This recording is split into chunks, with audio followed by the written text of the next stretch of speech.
Сейчас я понял, что надо любить маму и папу. Надо любить ее настолько, как ты ее любишь. Я, я, по- я понимал, что я был бесчувственным. Но сейчас в этом медресе я узнал то, что надо маму любить и не надо проявлять настолько внимание, любовь и к телефону. Что оно вам даст? Оно вам даст только бесчувственность. Там община настолько плохая, что она забирает себя к себе и отдаляет от мамы и папы. Но по воле Всевышнего Аллаха я пришел сюда и изменился столь настолько, что готов целовать пятки и ногу мамы и папы. Я начал хорошо учиться. Да, кстати, раньше мне на учебу тоже было очень. Мне все равно было. Мне главное только друзья и все. Мне главные друзья, телефон и община. Я старался всегда не выделяться и всегда боялся показывать своих родителей. Я говорил себе, зачем, ты же опозоришься, лучше будь вместе с грязной этой общиной. Но сейчас для меня это вообще ничто. Я хочу свой телефон просто взять и выкинуть его. Зачем он мне, если есть мама и папа? Спасибо Абдурахиму шейху Устазу, что настолько проявляет внимание всем нам. Он любит всех нас, как своих детей. Мы видим его и слышим, что нам дается награды от Всевышнего Аллаха. Мен бул Каралта лагеринде окуйм. Мен буга чейин үйдө телефон көрүп жатчым да 3гө чейинчи. 3дөн баштап 5имге чейин уктачым. Мен жөн эле убактымды кетирдим да ошол үчүнчү жөн эле 2 мал намазды каза кылчым. Ошол жерден апам айтып калды: "Алинур, балам, бас медресеге" деп. Мен апам укпайт элем. "Жок" дедим. Апам айтты: "Бас" деп. Мен апам ал кандай медресе деп сурадым. Ал жакшы, мындай имандуу болуп, Аллахты тааныш үчүн барасың деди. Аллах ыраазы үчүн барасың деди. Анан апам мени дагы ойлоп ошол жерде мен үчүн курбанчылык кылып мен менен түнү бою ушул жерде жолду басты да. Баскандан кийин мен ушунчалык очередти көрдүм. Жүзүндө жылмаюу чыкты. Жүрөгүмдөн бир машалла деген сөз чыкты. Анткени мен будан башка медреседен барганда, башка медреселерде андай очередь эмес эле. Мен ушунчалык таң калдым. Башка медресе, мен бул медресенин даражасын көрдүм. Анан буякта мен өтө көп пайдаларды алдым. Алардын пайдаларынын бириси намазды бекемдеп, жана апа энени сыйлоону үйрөндүм. Жана эң негизги бул адеп ахлакты үйрөндүм. Буяктан тарбиячы жана байкелерден өтө көп үлгү алдым. Кичинекей, чоң, жаман, жакшылыкка карашпай сиз деп айтканды көрдүк да. Эми мисалы биз болсо сулуу нерсени көрдүк. Биз ойлойбуз, бул оңой эле жасалат деп. Бирок андай эмес. Бул нерсеге да аракет кеткен да. Ошентип эле Абдурахим шейх устазга дагы динди сулуу кылып туруп аракетин кылган үчүн сизге чоң рахмат. Жана мен бул медресеге келгенде бүт жер жакты, бирок бир жер жаккан жок. Бир жер жаккан жок, бул кайсы жер болсо кеткен жаккан жок. Ушу 1 айлык лагерден мурда биз ата энебизге кайшы айтат элек, аталар сөз укпайт элек. Бизге айтып элебиз. Бир нерсе айтса биз аларды укпай кайшы айтат элек. Биз жайкы лагерге келдик, биз ушул жактан көптөгөн нерселерди үйрөндүк. Ушул устаздардан көп нерсе үйрөндүк. Мен болсо үйүндө өтө көп телефон көрчүм да. Караңгыда 2-3 чейин телефон көрчүм. Токтогочум. Биз бул медреседе бизге вакытты туура колдонууга үйрөндү да. Биз болсо бул медреседе бардыгы жетишебиз. Эрте менен турганга, чай ичкенге, бардык оюнга, дене тарбияга, ошондой эле мен биз болсо вакыт берекелүү болот да. Биз акыретке чейин, кичинекейинен баштап карыганга чейин телефон эч качан бүтпөйт. Канчалык социальный сеттер бар. Instagram, TikTok ошондой аркылуу алар эч качан бүтпөйт да. Өмүрүңдүн акырына чейин айлантыра бер. Алар эч качан бүтпөйт. Ошон үчүн биз өзүбүз убактыбызды туура колдонго ар дайым даяр бололу. Ошон үчүн биз убактыбызды туура колдонго үйрөндүк жана көп нерселерге үйрөттү да. Мен болсо Абдурахим Шейх устазга ыраазычылыгымды билдирем. Бул лагерге келерден мурда жашоом өтө башкача болгон. Бул азыр бул жака келгенде жашоом 360 градуска өзгөрүлдү. Жана ошол жакта жүргөн байкелерден, окуп жүргөн байкелерден, агайлардан, устаздарды көргөндө өтө көп пайда алдым. Алардын жүзүнөн жарык нур көрүнөт. Алар канчалык жашы чоң болсо да, даражасы чоң болсо да, алар кичпейлик абалда басышат. Бул жака келгенде да ынтымактуу болгонду үйрөндүм. Кандай адам болобусун, жакшы болобу, жаман болобу, ар бирине бирдей мамиле кылганды үйрөндүм. Жана ошо устаздарга, биринчи Аллахка чексиз мактоолорду билдирем. Жана Абдурахим Шейх устазга мактоолор билдирем. Ата-энеме мактоолор билдирем. Мен ошо бизге күйүп, ата-энебиз балам 1 ай болсо дагы ошо илим алып келсин, акыретин курусун деп бизге күйгөн ата-энеме өтө чоң ыраазычылыктарды билдирем. Всем ассаламу алейкум, меня зовут Ахтан, мне 13 лет. Я до медресе был другим мальчиком, много грешил, не слушался родителей. А в медресе я понял то, что надо целовать ноги родителей. И я очень благодарен Абдурахим Шейх устазу, Нурло устазу, потому что миллионы людей хотят просто увидеть, послушать баяны, дать салам, а мы это видели весь месяц. И благодарен агаям, потому что они очень мудрые люди. Никогда не ругаются, мудрыми словами решают все проблемы. И Амирсапам, потому что они весь месяц заменяли нам родителей, давали знания, терпели нас. Также я хочу высказаться о медресе. В медресе у меня не было ни капли желания уехать домой, потому что мы каждый день слушали по 2-3 раза баяны, мудрые слова, которые пригодятся нам в жизни, которые изменили мою жизнь. И каждый день мы меняли локации, играли или футбол, катались на лошадях, или играли в волейбол. Я нашел то, что должен найти каждый человек. Я нашел Всевышнего Аллаха. И иншаллах, в следующем году я приеду еще раз сюда. Мен сүйүктүү алтын балдарым, Алла силерди жакшы көрөт экен. 1 ай өмүрүңөр ушул жерде Алла сүйгөн амалдар менен өттү. Бул силердин жашооңордо эң бактылуу күндөрүңүздөр. Мына азыр машалла уктук балдарыбыз өтө көп пайда алышыптыр. Эми Аллах Таала бардыгыбызды жоктон бар кылган зат. Аллах пайгамбарыбыз бир хадисте айтат: "Тахаллаку би ахлакилла" дейт. Алланын кулк мүнөзү менен мүнөздөнгүлө дейт. Аллах мээримдүү кулдарын жакшы көрөт. Биз качан мээримдүү болсок, Алла бизди сүйөт. Иншалла мээримдүү болобузбу бири-бирибизге? Иншалла. Аллах Тааланын сыфаты бар, Ал-Карим деп, суратпай эле берет, өтө берешен. Аллах Таала берешен кулдарын жакшы көрөт. Канчалык биздин колубуз берешен болсо, башкаларга пайдабыз тийсек, биз Алланын сүйкүмдүү кулу болобуз. Иншалла биз да берешен болобузбу жашообузда? Кайрымдуу болобузбу башка бири-бирибизге? Иншалла. Аллах Таала адил деген сыфаты бар да, өтө адилеттүү. Алла адилеттүү кулдарын сүйөт да. Эми бул жашоодо эч кимдин укугун тепсебестен, бир адамга да зыян бербестен жашасак, башкалардын укугун тепсебесек, Алла бизди сүйүп калат да. Качан Алла бизди сүйсө, биз сөзсүз бактылуу болобуз. Иншалла ниет кылдыкпы жашоодо эч кимдин укугун тепсебейбиз деп.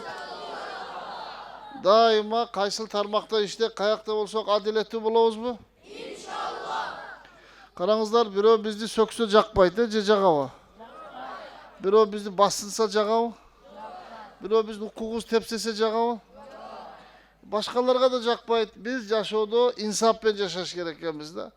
Инсап деген эмне десе, өзүңө эмнени жакшы көрсөң, башкаларга ошону ыраа көрүш керек экен. Ушинтип жашайбызбы Алла буйрса? Өзүңө эмнени жактырбасаң, башкага ошону ыраа көрбөш керек да. Ушунун атын инсап деп коет да. Эми инсаптан дагы жашоодо жогорку адеп ахлактын деңгээли бар. Ал-ихсан деп коет. Ихсан деген эмне десе, башкаларга пайда жеткирип жашаш экен да. Досторго дагы, душмандарга да пайда жеткирип жашашыбыз керек экенбиз. Мусулмандарга да, мусулман эместерге да бизден пайда жетиш керек. Ошон үчүн сүйүктүү пайгамбарыбыз hadiste же Kur'an'da Allah Teala aytkan emес, силер эң жакшыңар, байларыңар, же күчтүүлөрүңөр, же атак даңкы барларыңар деген жок да. Пайгамбарыбыз айтат: "Хайрун наси май янфаун нас." Адамзаттын эң жакшылары башкаларга пайдасы тийүүчүрөөктөрү дейт. Биз эгер башкаларга пайдабыз тийип жашасак, адамзаттын эң жакшы болот. Ким ниет кылды адамзаттын эң жакшы болом деп? Алла өмүрүңөргө берекет берсин. Эми адамзаттын эң жакшы болуш үчүн эмне кылыш керек дедик? Башкаларга пайда жеткириш керек дедик. Пайда жеткириш керек. Ар тараптан пайда жеткирүү эки түр болот да. Бир болот диний жактан пайда жеткиребиз, бир дүйнөлүк жактан.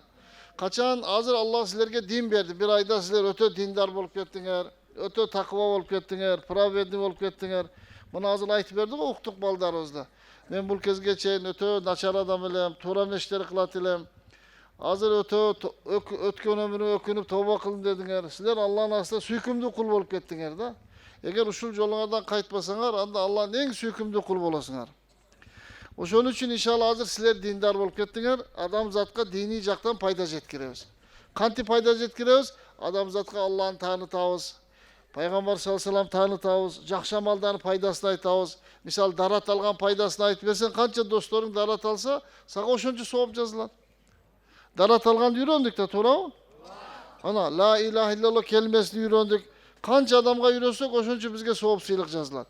Башка адамдарга намазга барган пайдасын айттык, илим алган пайдасыны, зикир чалган пайдасыны, даваттын пайдасыны, канча жакшы иштер көп айтсак, бизге да ошончо сооп сыйлык жазыла берет. Ошентип азыр силер диндар болуп кеттиңер, эми дин жактан адамзатка пайда жеткиришибиз керек. Качан Алла силерге дүйнө да берсе, дүйнөлүк артыкчылыктар, анда дүйнө жагынан да пайда жеткиришибиз керек. Келиштикпи?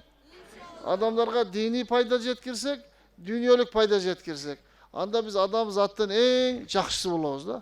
Түшүндүңөрбү? Адамзаттын эң жакшысы болуш үчүн эмне кылыш керек? Адамзатка пайда жеткириш керек. Эң чоң пайдага акылуу ким? Ата-энебиз. Азыр Алла буйрса, үйгө барганда качан караңыздар, эгер ата-энебиз сүйүнө турган болсо, Алла Таала биз менен сизден көп ыраазы болот. Биздин эң жашоодо бактылуу күндөрүбүз болот, Кудайым буйрса. Келиштикпи? Эң биринчи амалыбыз эмне дедик? Ата-энебиздин колунан өп, кечирим сурайбыз. Ушул кезге чейин менден эмне тоң моюндук болсо, айланайын атаке, айланайын апам, кечирип коюңуз дейбиз. Караңыздар, канча адам жакшы амалды кылса, Алла ыраазы боло берет да. Эми ата-энебиз жүрөгү тазарды. Бул кезге чейин айттыңар го мына. Ата-энем укпайт элек, телефон ойнойт элек, жакшы окубайт элек, туура эштер кылат элек дедиңер. Эми кара, ата-энеңер кандай силерден сүйүнө турган болсо, силер ата-энени кечирим сурадың, ата-энең жүрөктү кечирди сени, бүт. Эми сага бүт жакшылыктын жолу ачылат, бакыттын жолу ачылат. Түшүндүңөрбү?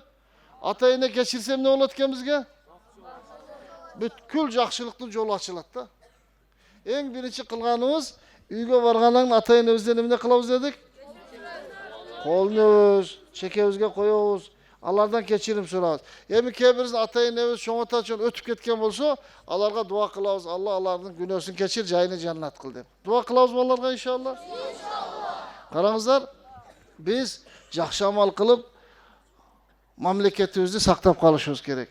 Биз канча эгерде такыба болсок, намазга бекем болсок, чынчыл болсок, адилеттүү болсок, кайрымдуу болсок, боорукер болсок, мээримдүү болсок, Алланын көп рахматы биздин мамлекетке жаайт. Биз жакшы амалдар менен мамлекетибизди сактап калышыбыз керек. Эгер адамдар канча тоң моюндук кылса, Алланы тааныбаса, ата-энесине тоң моюндук кылса, бири-биринин укугун тепсесе, бири-бирине зыян берсе, Алланын рахматы келбей, жер бетине эмне? Алланын азабы келет да, жаманчылык болот.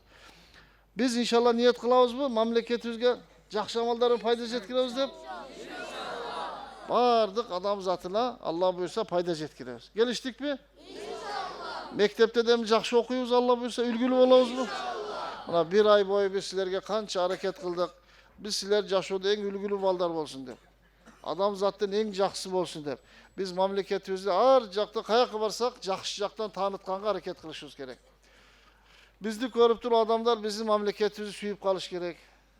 Бизди көрүп туруп адамдар биздин мамлекетибизди, биздин эли жери сүйүш керек. Ошого бардыгыбыз Алла буйрса үлгүлүү болобуз деп ниет кылабыз. Келиштикпи? Азыр силер мына bir ай бою жакшы амал кылдыңар. Аз бүт күнөөдөн тазаландыңар силер. кээ бирген күнөө кылып балагатка жете элексиңер. Силер эмне дуа кылсаңар, дуаңар тилеңер кабыл болот да. Мындан кийин намаздардан көп өзүбүзгө бакыт тилейбиз, ата-энебизге тилейбиз, бизге ошондо мээнет кылган агайларыбызга, ата-энебиз тирүү болсо Алла рахмат кыл, бактылуу кылгын, өтүп кеткен болсо бейиш бергин деп Алладан дуа кылабыз. Анан мамлекетибизге дуа кылабыз. Келиштикпи иншалла? Алла мамлекетибизге берекет берсин, Алла тынччылык бергин деп. Анан имам Ахмад деген улуу алым өткөн. Имам Ахмад Хамбал деген. Уккансыңарбы? Имам Ахмад Хамбал айтат, эгерде менин кайсыл дуам кабыл болушун билсем, анда мен мамлекет башчыларга дуа кылат элем депчи. Ошол дуамды мамлекет башчыларына арнайт элем дейт. Ошон үчүн мамлекет башчыларыбыз түнү күн бизге мээнет кылып аткан үчүн мамлекет башчыларыбызга дуа кылышыбыз керек. Алла Таала өмүрлөрүн узун кылсын, Алла иштерине жардам берсин деп, кыскасы биз калган өмүрүбүз иншалла үлгүлүү жашоо өткөрүшүбүз керек. Ошондо эмне болот десек, Алла биздин жашоодон ыраазы болот. Алла бизге дүйнөдө да бакыт берет, өтүп кетсек Алла түгөнбөй турган бейиш берет. Келиштикпи? Алхамдулилlah ва салату ва саламу ала расулилlah. Allahumma salli ala Muhammad wa ala ali Muhammad. Alif lam mim. Allahu la ilaha illa huwal hayyul qayyum wa anatil wujuhu lil hayyil qayyum. لا إله إلا الله الحليم الكريم. سبحان الله رب العرش العظيم والحمد لله رب العالمين. نسألك موجبات رحمتك وعزائم مغفرتك والغنيمة من كل بر والسلامة من كل إثم. لا تدع لنا ذنبا إلا غفرته ولا هما إلا فرجته ولا كربا إلا نفسته ولا مريضا إلا شافيته ولا ضالا إلا هديته ولا مسافرا إلا بلغته ولا حاسدا إلا أخزيته ولا حاجة من هوائج الدنيا والآخرة هي لك رضا إلا قضيتها ويسرتها يا أرحم الراحمين. Merhaba borkel Allah'ımız şu bir ay boş mallarımız seni suygan amallarмен alek oldu kalgan ömrün ayağına çeyin şu жақша малдармен alek kılgının türdü Allah'ım şeytan azırlıklara saktap şu mallarımızla vardık aram işlerden bizde şu mallarımızla alыс kılgın ya Erhamar Rahimin. Büt vardık aram işlerge bizge жеткениш пайда kılgın ya Allah'ım. Şu mallarımızı görüp atayına suyunda turgan kılıp koygun ya Erhamar Rahimin. Allah'ım şu mallarımızı gelecekte ulu insanlardan kılgın ya Allah'ım. Hiç şu yaşıyordu Allah Teala bularga kıyınçılık görmesin, oğruvasın, sırkavasın şu mallarımız. Şu vardı biz okutkan mallarımız Allah'ım geleceğini keng kılgın Allah. Kaysıl tarmakta jasa, kaysı şaharda yaşasa, oşol jerde Allah jardam berginin, özün korgogунun, saktagının Allah'ım. Her taraftan bulardı östürgünün, şu mallarımızın büt atayinlerinde baktılıq kılgın Allah'ım. Çoğun ata, çoğun enelerinde baktılıq kılgın Allah'ım. Tayata, tayinelerinde baktılıq kılgın. Türü olsa Allah'ım rahmatına kılgın. Ötüp ketkenler olsa Allah'ım jatkan jayын jannat kılgın Allah. Günölerin keçirgeni ya Erhamar Rahimin. Bardığınızda жақсы жашоо бергенің, өміріміз бүтіп қалса жеңіл өлім бергенің. Bir gün bardığımız öte korkunçlu kapkaran kölge kirip kalabız. Allah'ım bizi könlümüzü kengen kıl, jarık kılgın Allah'ım. Bardığına dünyada okun birge bana bir tuğan bolup, biz baldarımızda şu baldarı жақсы көрүп kaldık hem Allah'ım. Bizde Firdavs jannatta peygamberin koşnas kılgın. Şu dünyada bana birge bir ayda bana okup dostlaşıp ne oldu? Allah'ım jannatta bizi kayta çoğultkun şunday. Bardığımız tozoktan azabına sakla Allah'ım. Emneni sorasak Allah'ım da bergenin. Emneni sorarmay kalgan bolsak bu şariat kalak dualarımızı kabul kılgının. Ve sallallahu ala nabiyil kerim ve ala alihi ve sahbihi ecmaîn. Amin. Amin. Amin.